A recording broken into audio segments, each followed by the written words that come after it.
టిబెట్లోని బ్రహ్మపుత్ర నదిపై 3 ఆనకట్టలు నిర్మించడానికి చైనా సిద్ధమవుతోంది. ఈ ప్రతిపాదనకు చైనా కేబినెట్ ఇటీవలే ఆమోదం తెలిపింది. ఇప్పటికే నిర్మాణంలో ఉన్న ఆనకట్టకు అదనంగా మరో 3ంటిని చైనా ఇక్కడ నిర్మించబోతోంది. భారత్లోనూ ప్రవహిస్తున్న ఈ నదిపై సమాచారం అందించకుండానే ఆనకట్టలు నిర్మించేందుకు సిద్ధమైన డ్రాగన్ దేశంపై భారత్ ఆందోళన వ్యక్తం చేసింది. భారత్ చైనా మధ్య మరోసారి జల వివాదం చెలరేగింది. భారత్కు సమాచారం అందించకుండా బ్రహ్మపుత్ర నదిపై మరో 3 ఆనకట్టలు కట్టడానికి చైనా సిద్ధమవుతోంది. టిబెట్లోని డాగు, జియాచా, జిడ్గు ప్రాంతాల్లో వీటిని నిర్మించాలని ప్రణాళికలు రూపొందించింది. ఈ ప్రతిపాదనకు చైనా కేబినెట్ ఇటీవలే ఆమోద ముద్ర వేసింది. 12వ పంచవర్ష ప్రణాళిక కాలంలో వీటిని పూర్తి చేయాలని లక్ష్యంగా పెట్టుకుంది. సరిహద్దు ప్రాంత నదుల అభివృద్ధికి తాము కట్టుబడి ఉన్నామని, అందుకే ఆనకట్టల నిర్మాణం చేపడుతున్నామని చైనా విదేశాంగ శాఖ అధికార ప్రతినిధి హూంగ్లీ వెల్లడించారు.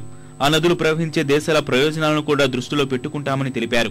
అయితే ఆనకట్టల నిర్మాణానికి దిగువ పరివాహక దేశాలైన భారత్, బంగ్లాదేశ్ అనుమతి లభించిందా అన్న ప్రశ్నకు మాత్రం ఆయన సమాధానం దాటవేశారు. దీనిపై తనకు సరైన సమాచారం లేదని జవాబిచ్చారు. ఆనకట్టల నిర్మాణం వ్యవహారంపై ఇప్పటి వరకు ఎలాంటి సమాచారం అందించకపోవడంపై భారత్ ఆందోళన వ్యక్తం చేసింది. చైనాతో జరిగిన ద్వైపాక్షిక సమావేశాల్లో సరిహద్దు నదుల జలపంపకాల విషయానికి భారత్ అధిక ప్రాధాన్యం ఇచ్చింది.